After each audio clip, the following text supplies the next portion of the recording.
మన కోసం కిషోర్ మరోసారి మీ ముందుకు. అందరికీ నమస్కారాలు, లాల్ సలాం, జై భీమ్.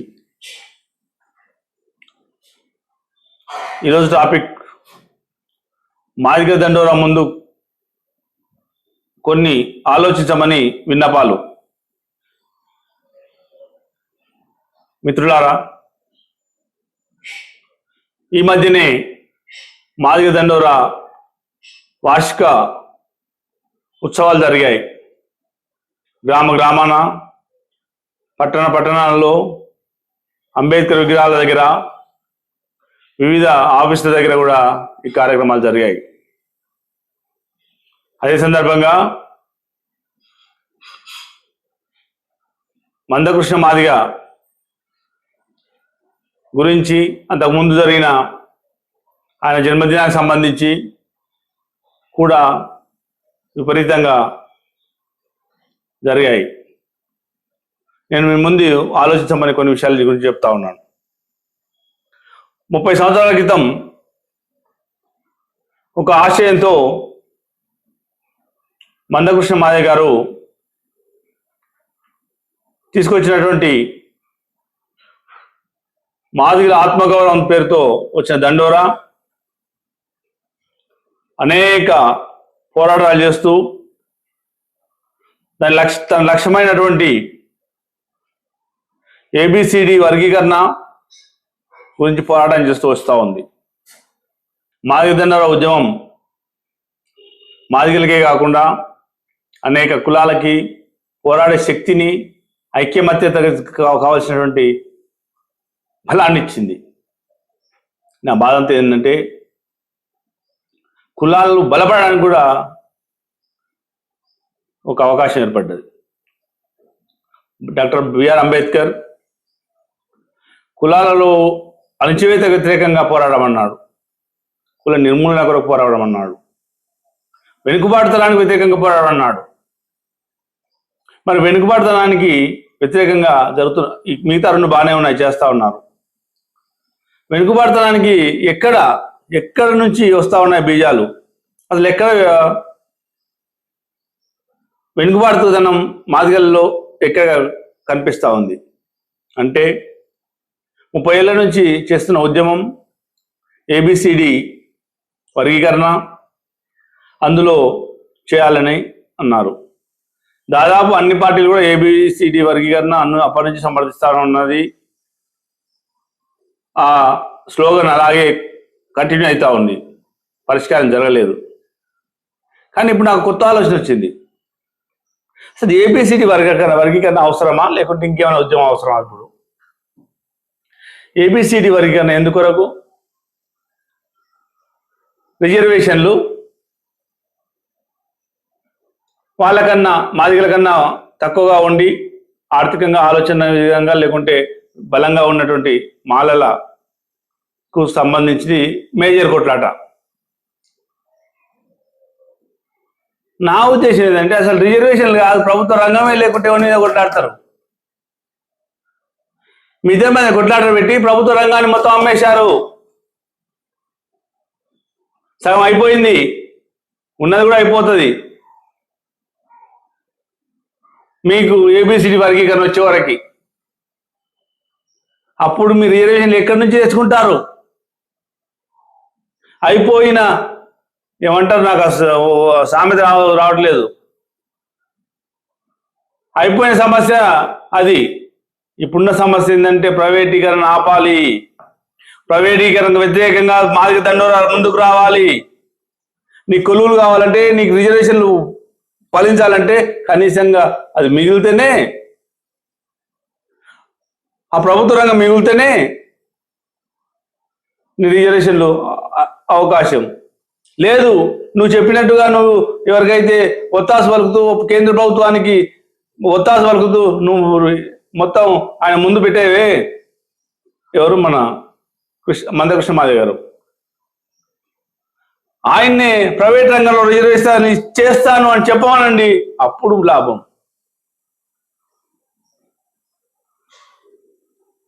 ప్రైవేట్ రంగంలో చేసినా కానీ ఇంకో నష్టం కూడా ఉంది.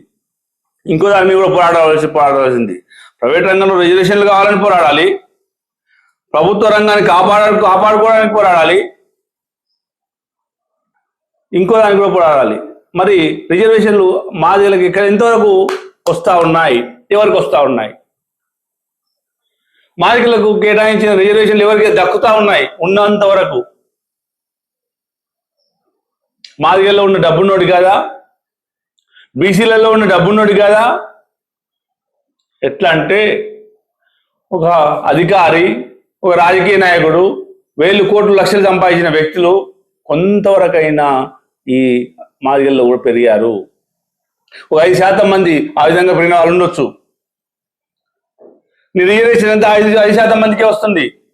ఎందుకంటే వాళ్ళే హైటెక్ చదువులు చదవగలుగుతారు, కార్పొరేట్ కాలేజీలు కార్పొరేట్ వ్యవస్థలో చదవగలుగుతారు, ఆ సౌకర్యాలు కలిగి ఉంటారు. ఎంతటి కోచింగ్ అయినా పెట్టి లక్షలు పెట్టైనా చదివించగలుగుతారు. మరి ఈరోజు మాదిరిగా ఉన్న ఒక ఎకరం ఉన్న పొలం దున్నుకునే వ్యక్తి ఏం చేయగలుగుతాడు? వాళ్ళ అబ్బాయి వాళ్ళతో పోటీ అడుగుతాడా? ఒక వ్యవసాయ కార్మికుడు పిల్లగాడు వాళ్ళతో పోటీ పడగలుగుతాడా? గురుకులాలు వచ్చాయి. ప్రవీణ్ కుమార్ గారు బాగా మంచి పని చేశారు, చాలా కష్టపడ్డారు. సరే, తర్వాత ఏమైంది అనేది వేరే విషయం. అది సరిపోవట్లేదు, కొంతవరకే వచ్చింది. ఇప్పుడున్న ప్రభుత్వం కూడా దాన్ని కొనసాగించడానికి ప్రయత్నం చేయాలి. అప్పటికి కూడా డబ్బున్నోడికే ఈ రిజర్వేషన్లు పొందుతారు. ఒకసారి చూడండి, కొత్తగా వచ్చే ఉద్యోగాలు ఎవరికి వస్తున్నాయి చూడండి. ఎస్సీలలో ఎక్కడన్నా ఒక హమాలి ఎస్సీకి ఒక ఆటో రిక్షా హమాలికి వస్తుందా? ఎక్కడన్నా ఒక ఎకరా 2 ఎకరాల దళితునికి వస్తుందా? బీసీలలో కూడా అంతే. బీసీలలో ఇంకా ఎక్కువ మంది ఉంటారు డబ్బులున్న వాళ్ళు. అంబేద్కర్ రిజర్వేషన్లు ఎందుకు ఎవరి కొరకు ఇచ్చాడు? వెనుకబడిన పేదల కొరకు కాదా? కులాలు తర్వాత మాదిగలకి బీసీలకు రిజర్వేషన్ ఇచ్చాడు. ఎందుకొరకు ఇచ్చాడు? పేదలనే కదా. శ్రామికుల కొరకు ఇచ్చాడు. ఎందుకు? ఓ పూట తినకుండా కష్టం చేసి దేశ సంపద నింపుతున్న శ్రామికుల కొరకు కష్టపడ్డాడు అంబేద్కర్ గారు. మరి ఇప్పుడు ఆ రిజర్వేషన్ ఎవరికి ఉపయోగపడుతున్నాయి? మరి ఇట్లా ఏం చేయాలి? పరిష్కారం ఏంది? ప్రైవేట్ రంగంలో రిజర్వేషన్ కావాలి, దాన్ని కొట్లాడాలి. ప్రభుత్వ రంగాన్ని ఆపాలి, దాన్ని కొట్లాడాలి. అదేవిధంగా బీసీలలో ఎస్సీలలో క్రిమిలేయర్ పెట్టాలి. ఆ దాని కూడా కొట్లాడాలి మనం. అంటే ఎస్సీలలో పెరుగుతా, ఎస్సీలలో పెరగాలి, ఎస్సీలలో కూడా పెరగాలి, అందరూ పెరగాలి. పెరిగినోడే పెరుగుకుంటూ పోవద్దు. అది కాదు మనం కోరుకునే సమాజం. అన్ని రంగాల్లో కూడా అందరూ అభివృద్ధి కావాలి. అందరికన్నా బలహీనంగా ఉన్న దళిత జాతి బాగుపడాలి. మరి నీ దాంట్లో ఉన్న దొంగలను బయటకు పంపించాలి. దొంగలనే కష్టపడి కొంతమంది కష్టపడి సంపాదించిన వాళ్ళు ఉండొచ్చు, కొంతమంది కష్టపడి సంపాదించిన వాళ్ళు ఉండొచ్చు. అయ్యా మాకు పొలాలు లేవు కదా, మరి అవతలలో పొలాలు ఉన్నాయి, వాళ్ళు బతారు, మేము ఇంతవరకు సంపాదించాము, మా పిల్లల పరిస్థితి ఏంటి అని వాళ్ళు అడగచ్చు. కానీ వాళ్ళకు కాదు, వాళ్ళకన్నా హీనంగా ఉన్నోడికి కావాలి. మీరు మీరు కొంతవరకు అభివృద్ధి అయ్యారు, కానీ హీనంగా ఉన్న వాళ్ళు కూడా కావాలి. మరి మా పరిస్థితి, మీకు కొంతవరకు ఆర్థిక పరిస్థితి వచ్చింది, మీరు ఇంకా దాన్ని డెవలప్ అవుతారు. అది కావాలి. దాని వరకు పోరాటం చేయాలి. ఏబిసిడి వర్గీకరణ 30 ఏళ్ళ నుంచి పోరాడుకుంటూ ఈ పార్టీ ఆ పార్టీ మనం అంతా శ్రమత వెయిట్ చేసుకున్నాం. ఎంతో మంది జైళ్ళలో కూడా వచ్చాం. అంటే నేను కాదు, ఎందుకంటే నేను ఆ సామాజిక వర్గం కాదు. అసలు నాకు సామాజిక వర్గం కాదు, నాకు కులమే లేదు, కులం లేనోడిని, మతం లేనోడిని, ఒక భారతీయునిగా చెప్తున్నా. ఈరోజు కాదు, ఈ సినిమా వచ్చినాక ఇప్పట్లేదు, ముందు నుంచి చెప్తున్నా. ఇది వ్యవస్థలో మనం చేయాల్సిన పరిస్థితి ఏందో ఒక్కసారి ఆలోచించండి. దండోరా ఏం చేయాలి ఆలోచించండి. ఫ్యాక్టరీల్లో వాటా కావాలి ఆలోచించండి. రిజర్వేషన్ల కొరకు కొట్లాడడం కాదు, రిజర్వేషన్లను సాధించుకోవాల్సినటువంటి పరిస్థితి ఉన్న మూలాలను వెతకాలి. వివక్షకు వ్యతిరేకంగా బలమైన పోరాటాలు జరుగుతూ ఉన్నాయి, జరపండి. వివక్షతను ఎదుర్కొందాం, అది అవసరం. దాంట్లో చేద్దాం ఉద్యమాలు. దండోరైనా, మాది దండోరైనా, మానాడైనా, లేకుంటే బీసీ యాదవ సంఘం అయినా, కులాల పేరుతో సంఘాలు ఇస్తే కాదు. అందుకే నేను గతంలో ఒక వీడియోలో చెప్పాను, బీసీ ఎస్టీ మైనార్టీలందరూ ఐక్యం కావాలంటున్నారు. దానికి ఏ కులమోడు అధికారం చేయాలి అనేది అడుగుతున్నారు. ఉన్న పార్టీలలో అన్ని పార్టీలలో అగ్రవర్ణ నాయకత్వం ఉందంటున్నారు. ఉంది, అనడం కాదు, ఉంది. దాన్ని కూడా బద్దలు కొట్టాలి. నేనేమంటున్నాను, అగ్రవర్ణాన్ని కాదు కొట్టాల్సింది, దోపిడీదారులను, దోపిడీ వ్యవస్థను, కులాలు మతాలకు అతీతంగా ఉన్న దోచుకునేవాడు ఎవడైనా వాడిని ఎదిరేయాలి. ఎవరు ఎదిరేయాలి? దోపిడికి గురయ్యే వర్గము. ఎవడైతే దోపిడికి గురవుతున్నాడో, ఎవడైతే కూలి పట్టట్లేదో, శ్రమ చేస్తూ 10,000 15,000 గంటల పని చేస్తున్నాడో, ఎవడైతే 8 గంటలు చేయాల్సిన పని 12 గంటలు చేస్తున్నాడో, వాళ్ళంతా ఐక్యం కావాలి. ఈ కులాల పేరు మీద చీల్చేటోడు ఎవడో తెలుసా? ఆ పెట్టుబడిదారుడు. వాడికి కావాల్సింది కులాలు ఉండాలి. కులాలు ఉండి ఎవరికి వాడు ఇట్లా మాదిగా మాల, లేకుంటే కుర్వ, యాదవ, మాధవ, రెడ్డి, కంబాని కాదు. ఉన్నోడికి వ్యతిరేకంగా, ఉన్నోడు అంటే దోపిడీదారుడు. ఉన్నోళ్ళు కొంతమంది ఉంటారు. దోపిడీదారుడు ఎవడైతే ఉన్నాడో, ఎవడైతే శ్రమను దోచుకుంటున్నాడో, కొంతమంది అనుకుంటారు మేము అందరం శ్రమను దోస్తూనే ఉన్నాం కదా అనుకుంటారు. నేను రియల్ ఎస్టేట్ చేస్తున్నాను అనుకుంటారు. ఎవరంతా వాళ్ళు ఫీల్ అవుతున్నాడు. దోపిడీదారు అంటే వ్యవస్థను సమూలంగా నాశనం చేసి డబ్బు కూడా పెట్టుకుంటాడు. అరే లంచాలు తీసుకుంటున్నా అంటే 50 రూపాయలు తీసుకుంటాడు, నేను లంచం తీసుకుంటున్నాడు, నాకు 1000 రూపాయలు వస్తున్నాయి సాయంత్రం వరకు, నేను దోపిడీదారిని అనుకుంటున్నాడు. మరి లంచం కూడా దీనికి రిలేటెడ్ అయింది. ఏంటంటే ఒక కార్పొరేటర్ వ్యవస్థలో 1 లక్ష రూపాయలు 2 లక్షలు సంపాదించి చెయ్యి కింద బల కింద చేపెడితే వాడికి ఇచ్చొస్తున్నాం పని అవుతుందని. ఒక 10,000 15,000 కాంట్రాక్టర్కి 50 రూపాయలు 40 రూపాయలు ఇవ్వాలంటే 100 రూపాయలు ఇవ్వాలంటే ఇబ్బంది పడతా ఉన్నాం. ఇది లంచమా? అది లంచమా? వాడి వల్ల పని అవుతుంది, నీ వల్ల పని కాదని లంచం ఇస్తున్నావా? అసలు లంచం ఏమైనా తప్పు.